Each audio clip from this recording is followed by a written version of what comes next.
Tea on the go is one of the biggest questions I get asked. How do I do it? And what do I need to do it? First, you need tea.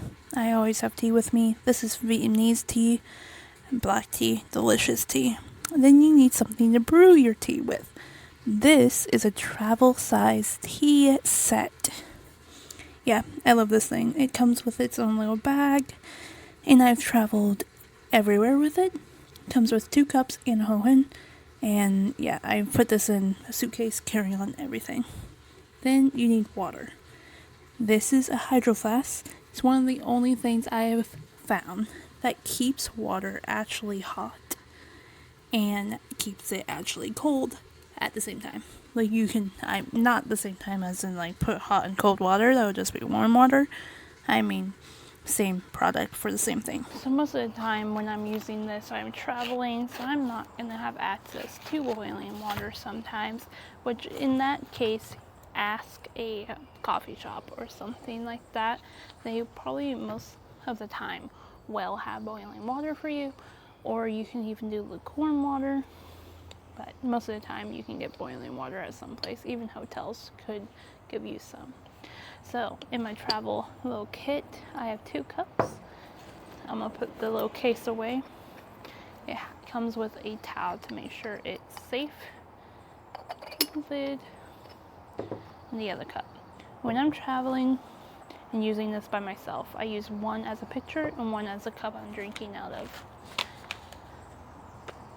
For the tea, sometimes I bring tea that I can actually just put in here already, little tea bags or something, and then it's so compact because you can store stuff in there.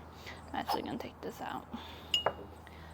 And this is clay inside, but I brew it with every tea, so it's a little bit, you pick and choose. Now, I don't have that much of this tea left, but that is too much of it. You can always take some out.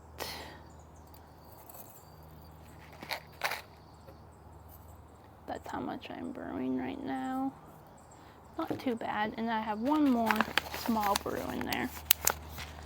And then I'm going to do boiling water. This was 212 degrees Fahrenheit and 100 degrees Celsius.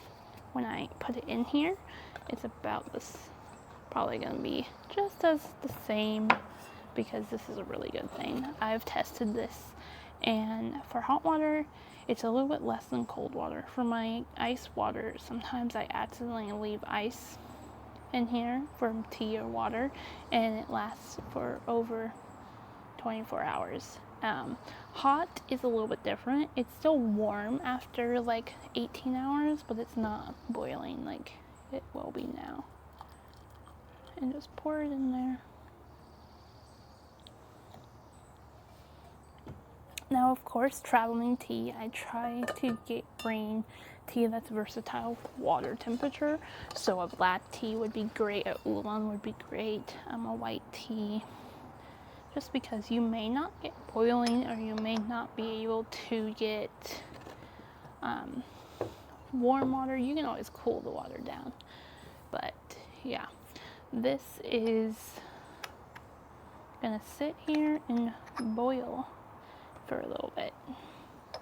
Not boil, sit here and steep for a little bit. But yeah, I love this teapot. I got it from a random tea store online. I can't find the tea store anymore. And we can look at the tea here. I like to judge new teas by the color and seeing if it's a good color. This one, I think it's almost there. So I'm gonna actually pour it. When you take off the lid, you can smell it. It smells so delicious. It has a sweet black tea smell. And I like this one because it has these wooden things, so you can actually not burn yourself. But it is boiling water, so be careful. That's why. And then I'm gonna actually bring these 2 over.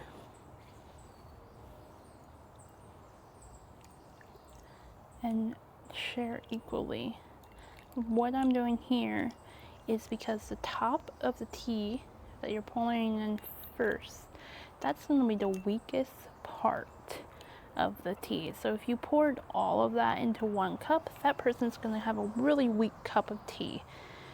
And if you pour it all into the deeper one, everyone's going to have a super deep cup of tea. So by doing this, getting all those little drops out, you are creating equal cups of tea with flavor for you and your customer, or you and your person drinking, and equal amounts of tea. As you can see, same amount.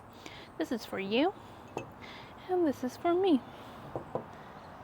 But as I said, since I'm only one person, I use this usually as a pitcher, but we're going to pretend that you're going to drink this.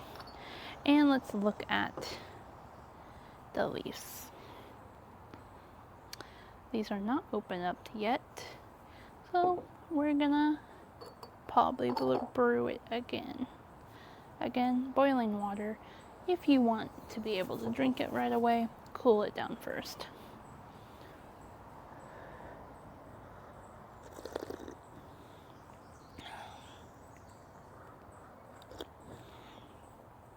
This tea is always so delicious.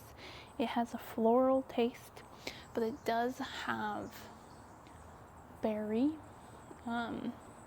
Definitely has a berry. I get blueberry from it.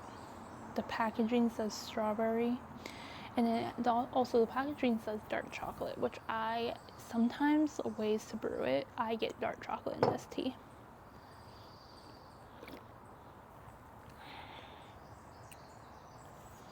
Look at that color.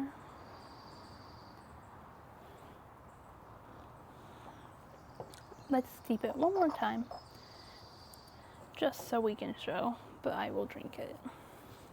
I honestly should have brought a picture out, but I'm acting like I not just outside my house, and we are on a trip, and I need to brew my tea. And this is how things happen when you brew tea on a trip. I'm also usually taking time to drink these, because on a trip, if you're drinking tea, you're usually doing something like sitting down or chatting with a friend.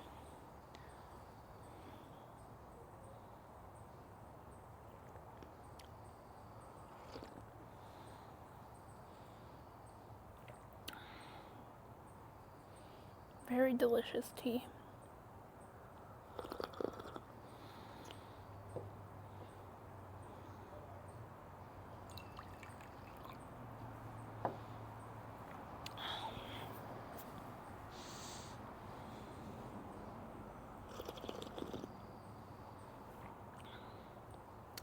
But it does have a very nice black tea flavor as well, if you're looking for that. It's a very delicious black tea. I just recently got into Vietnamese black teas and just Vietnamese teas in general, and I've gotten so many since then, and honestly this brand is my favorite. They have this tea is delicious, and then they have a green tea that tastes kind of like peppers, which I love. I love unique teas after a while, some strong flavored ones that are very unique, because if you drink, let's say I drink Senchas, and I have some favorite Senchas, and I'm always drinking those, and they're always umami, and they always are a little bit sweet, umami, grassy taste. After like 5 times of me drinking that a week, I'm gonna get bored of it. But not like bored of it like I'm not gonna drink this anymore. It's more like I need different flavors. So having tea that has a drastically different flavor from one another, like this black tea compared to any of the black teas I have some Japanese black teas, some Chinese black teas, some Taiwan teas from Taiwan, and this one has a very unique flavor compared to all of those. And again, if you haven't tried black tea from every place, you probably think they all taste similar, but I do suggest trying at least 3 different country black teas together, so you learn. Like this one is a very different flavor than a Japanese black tea or a Chinese black tea. That doesn't mean they can't make this flavor in those places. It just means that this place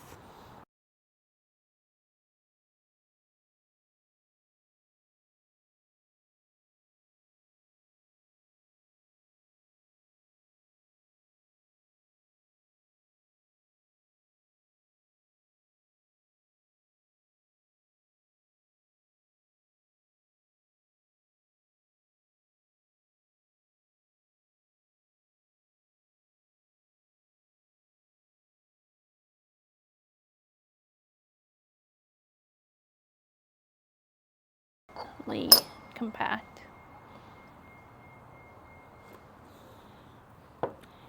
Delicious. Usually you will try to save some water to clean these out. Pour water in it, pour water in it. Pour the tea leaves either in the trash or if you're outside, compost them. I'm in the forest, so I'll just throw it over my edge, clean it out. But here's the final tea leaves.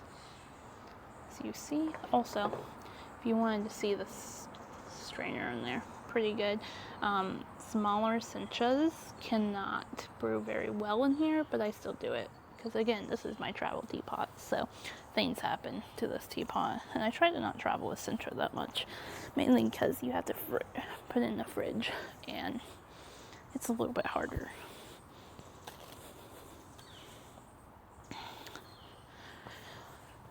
Now, to clean it out, you would pour some water in this. Even cold water would be fine, but I'm at home, so I'll just go inside and rinse it out with water and clean it.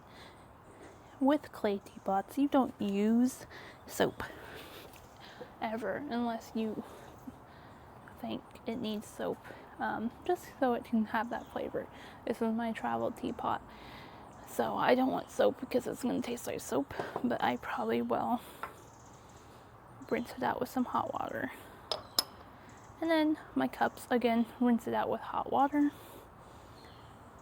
These cups, you take this and you're gonna just wrap it around here, boom, and boom.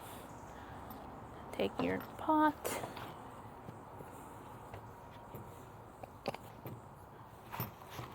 like this, zip it up like that, and you have your teapot and cups. But that's it on how I make tea on the go. So if you enjoyed this video, please like and subscribe and comment down below any of your favorite teas or any teaware you would like to bring on the go. And I'll link all of the stuff I used today down below. And have a wonderful day. Enjoy some tea.